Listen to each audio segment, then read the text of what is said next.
마태복음 21장 1절에서 11절 다 같이 함께 한 목소리로 읽겠습니다. 그들이 예루살렘에 가까이 가서 감난산 벳바게에 이르렀을 때에 예수께서 두 제자를 보내시며 이르시되 너희는 맞은편 마을로 가라. 그리하면 곧 매인 나귀와 나귀 새끼가 함께 있는 것을 보리니 풀어 내게로 끌고 오라. 만일 누가 무슨 말을 하거든 주가 쓰시겠다 하라. 그리하면 즉시 보내리라 하시니 이는 선지자를 통하여 하신 말씀을 이루려 하심이라. 일러서되 시온의 딸에게 이르기를 내 왕이 내게 임하나니 그는 겸손하여 나귀 곧 멍에 매는 짐승의 새끼를 탔도다 하라 하였느니라.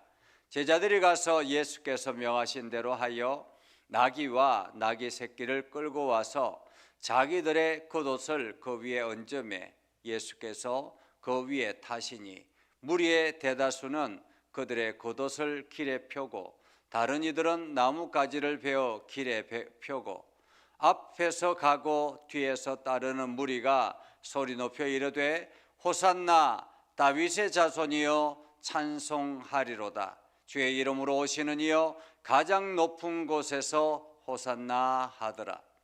예수께서 예루살렘에 들어가시니 온 성이 소동하여 이르되 이는 누구냐 하거늘 무리가 이르되 갈릴리 나자렛에서 나온 선지자 예수라 하니라.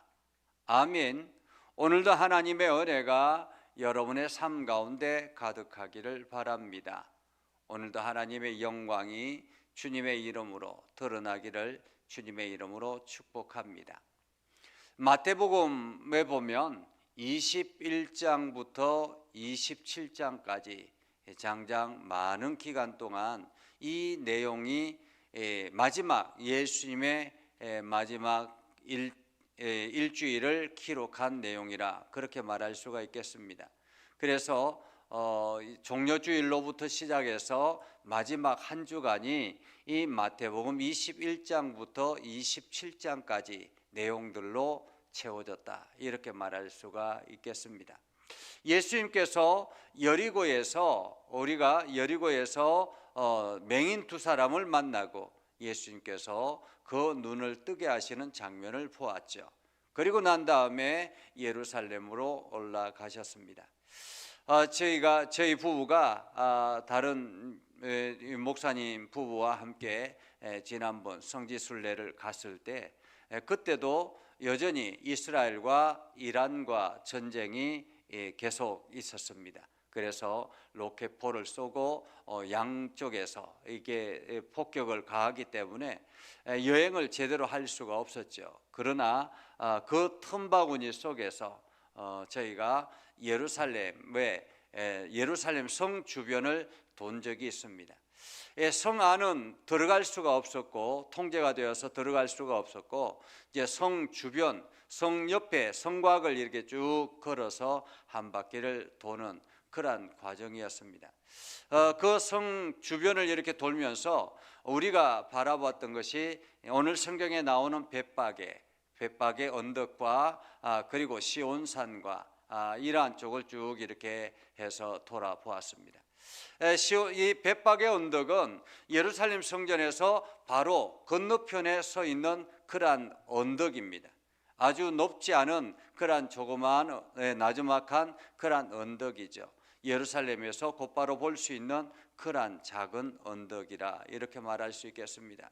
그러니까 그 여리고에서 오면 제일 먼저 이제 이 벳바게에 도착해서 그곳에서 예루살렘 성에 들어갈 준비를 했다 이렇게 말할 수 있습니다. 우리가 전에도 말씀을 드렸던 것처럼 예수님이 예루살렘에 몇 차례 들어갔다 나온 적이 있습니다.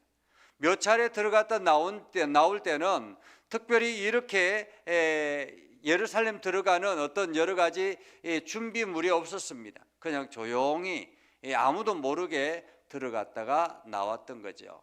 왜냐하면 예수님이 그 율법에 따라서 예루살렘에 들어가서 율법을 지키고 정결 예식을 행하고 그렇게 왔던 것입니다.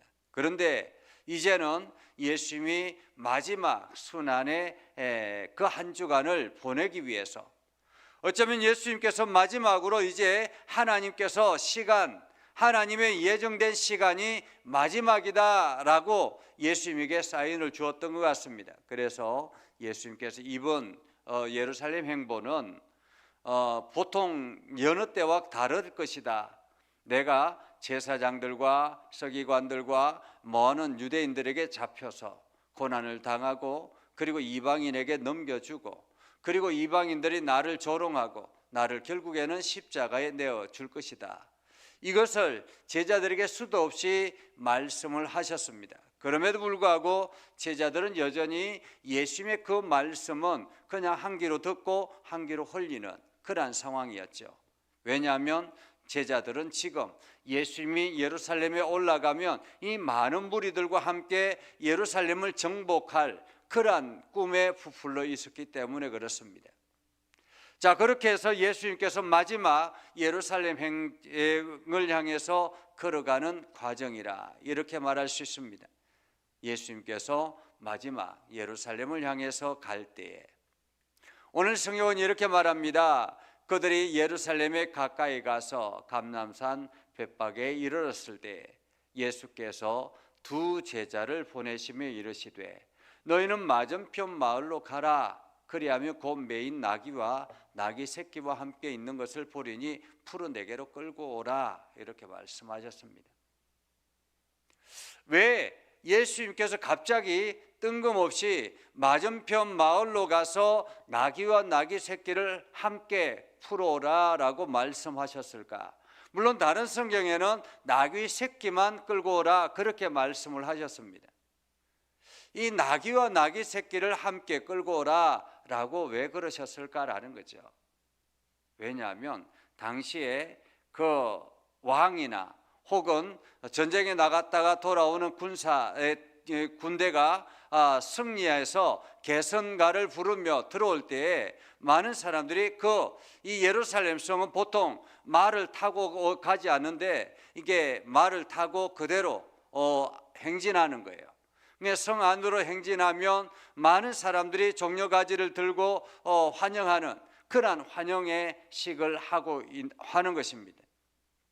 오늘 예수님께서 마지막 예루살렘을 향해서 갈 때에 나귀와 나귀 새끼를 함께 풀어 끌고 오라라고 하시면서 이 나귀 새끼를 타겠다라는 것은, 물론 예수님께서 구약 성경에 예언되어졌던 말씀, 그 말씀을 그대로 이루려고 하시는 그러한 하나님 예수님의 의도도 있지만은 또 한편으로는 예수님께서 이 땅에 왕으로 오셨다라는 것을 보여주시기 위한 하나의 장면이라 이렇게 말할 수 있겠습니다.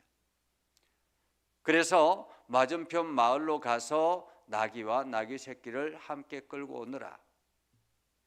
어떤 신학자는 이렇게 이야기합니다. 예수님께서 사전에 그 나귀 새끼와 나귀의 주인과 이미 알고 있었기 때문에 사인이 있었을 것이다. 그래서 주가 서시겠다라고 하면 그냥 내주는 그런 사인이 있었을 것이다 라고 이야기를 합니다. 그런데 예수님이 늘 제자들과 함께 있었기 때문에 특별하게 그런 시간을 가질 이유가 없었죠. 그렇게 시간을 가질 여유가 없었습니다. 제자들과 늘 함께 3년 동안 동고동락했기 때문에 예수님의 모든 행적을 제자들이 알고 있었습니다. 그런데 지금 맞은편으로 가서 나귀와 나귀 새끼, 물론 마가복음에 보면 물동이를 이는 사람이 있을 것이고 그 사람을 따라가면 그 사람의 그 집에 들어가서 나귀와 나귀 새끼를 끌고 오라라고 말씀하시는 그러한 장면, 마치 예수님이 하나의 어떤 영상을 알고 있는 것처럼 미리 그 과정 모든 것들을 미래에 미리 본 것처럼 그렇게 제자들에게 말씀하신 것입니다. 그래서 제자들이 그 말씀을 듣고 가죠. 3절에 보면 이야기합니다. 누가 무슨 말을 하거든 주가 서시겠다 하라. 그러면 즉시 보내리라 하시면서 하는 말씀이 이는 선지자를 통하여 하신 말씀을 이루려 하심이라. 예수님께서 이렇게 행하시는 이유는 예수님께서 마지막 왕으로서 예루살렘 성전을 향해서 들어갈 때에 나귀 새끼를 타고 가는 것, 그것은 왕이시지만 아주 훌륭한 군마를 타고 가는 것이 아니라 나귀 새끼는 어떤 거냐면 당시에 일을 하는, 그러니까 짐을 이동하거나 뭐 이러한 일에 사용되어지는 그러한 나귀 새끼입니다.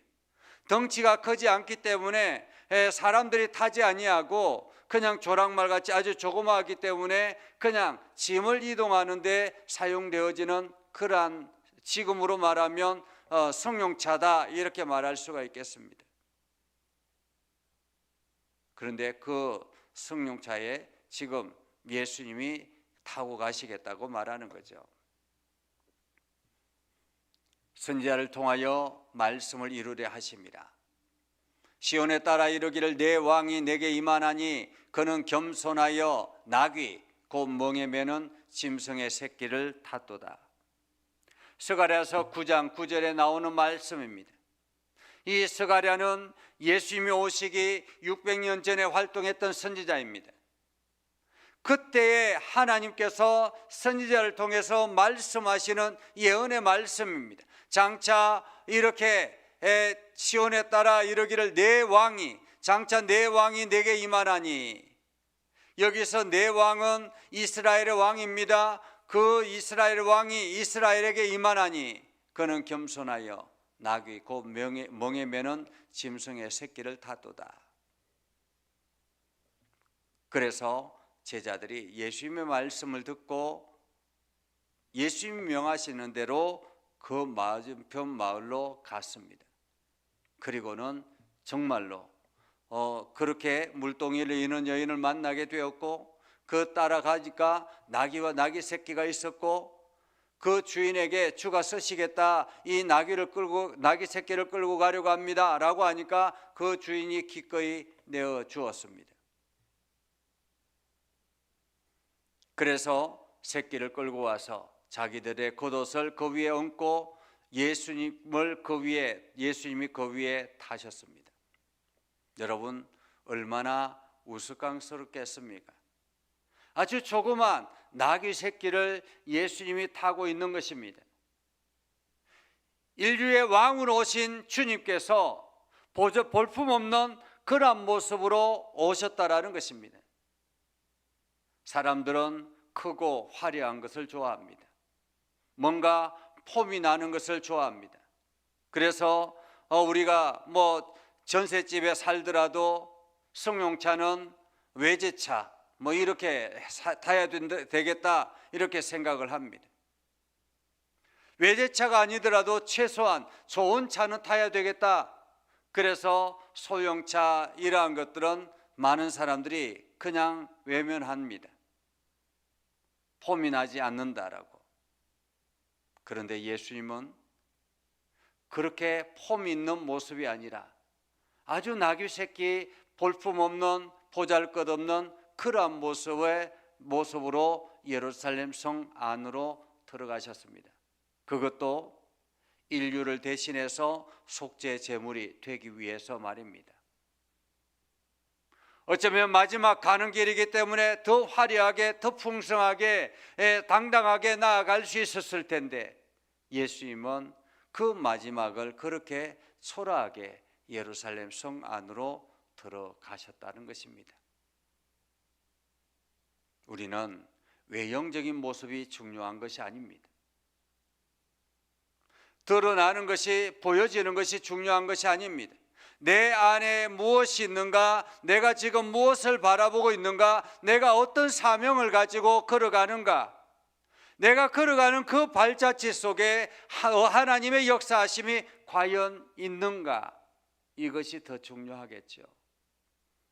예수님은 하나님의 뜻을 이루기 위해서, 하나님의 말씀을 실현하기 위해서 나귀 새끼를 타시고 그 나귀 새끼에 수많은 사람들의 조롱을 받을 수 있는 그러한 위치에서 그냥 나귀 새끼를 타고 예루살렘 성 안으로 들어갑니다.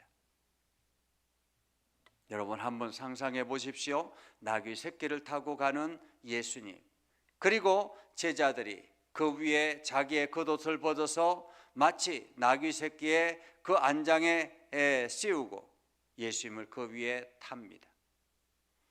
다른 사람들은 나뭇가지를 베어서 길에 펴고 그리고 여기저기 흔들며 이야기합니다. 호산나 다윗의 자손이여 찬송하리로다. 주의 이름으로 오시는 이여 가장 높은 곳에서 호산나, 그렇게 외쳤습니다. 호산나 다윗의 자손이여 찬송하리로다. 수많은 사람들이 예수님을 향하여 호산나 호산나 찬송하리로다. 그런데 이 사람들이 불과 며칠 만에 폭도로 돌변하잖아요.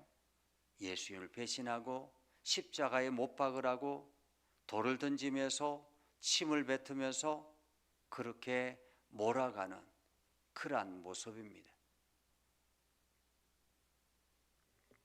오늘 예수님은 그렇게 예루살렘 안에 들어가셨습니다.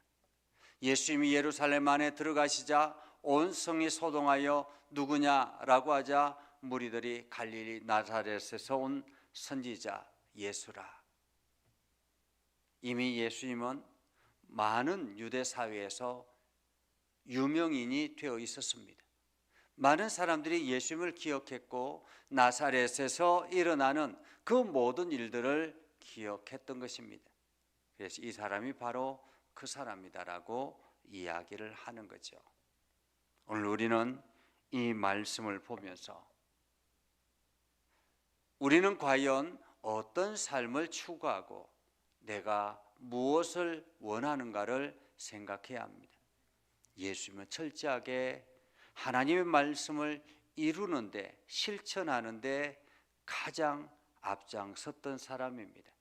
자기의 체면, 자기의 위치, 이러한 것들을 고민하지 아니하고 성경에 기록된 대로 나귀 새끼를 타고 예루살렘 성 안에 누가 무엇라 하든지 이것이 조롱받을 만한 그런 모습일지라도 성경에 그렇게 기록되어졌기 때문에 예수님은 그 길을 걸어가셨습니다. 그리고 이 땅에 왕으로 오신 주님께서, 무한한 능력을 가지고 계시는 주님께서 예루살렘 성에서 수많은 사람들의 환영을 받으며 성 안으로 들어가는 장면을 보면서 예수님의 마음이 얼마나 무거웠을까, 앞으로 이들이 나를 어떻게 공격할 것인데 하는 것들을 이미 내다보고 계시는 주님이 그 길을 묵묵하게 걸어가는 것은 그것이 주님의 사명이기 때문에 그런 것입니다. 오늘 하나님은 저와 여러분들에게 사명을 주셨습니다. 이 땅을 주시고 이 교회를 주시고 우리가 살아가는 삶의 현장을 주셨습니다. 이것을 통해서 하나님께서 역사하시기를 원하시고, 이것을 통해서 하나님이 드러나기를 원하시고, 이것을 통해서 하나님의 일하심을 세상 사람들이 알기를 원하시는 것입니다. 오늘 여러분들이 이 사실을 기억하면서 주님 앞에 겸손하게 나아가는 저와 여러분이 되기를 주님의 이름으로 축복합니다. 기도하겠습니다. 거룩하신 아버지 하나님, 오늘도 우리 가운데 역사해 주셔서 하나님의 말씀을 듣게 하시고 오늘도 예수님이 걸어가셨던 그 걸음을 기억하며 세상 사람들의 화려함이 아니라, 세상 사람들의 위대함이 아니라 하나님의 말씀을 먼저 앞세워서 주님이 원하시는 그 길을 묵묵하게 걸어갔던 주님의 발자취를 바라봅니다. 하나님, 오늘도 우리가 그 말씀대로 순종하게 하시고 하나님을 영화롭게 하는 일에 힘을 다하게 하시고 하나님의 이름을 온 땅에 전하는 일에 앞장서는 우리 모두가 되게 하여 주시옵소서. 예수님의 이름으로 기도드리옵나이다. 아멘. 이제는 우리 구주 예수 그리스도의 은혜와 하나님 아버지 극진하신 사랑과 성령님의 감화 감동 역사 위로 교통하시며 은혜가 주님의 말씀 가운데 있는 모든 믿음의 백성들 위해 하는 모든 일들 위해 영원토록 함께 하옵시기를 간절히 축원하옵나이다. 아멘.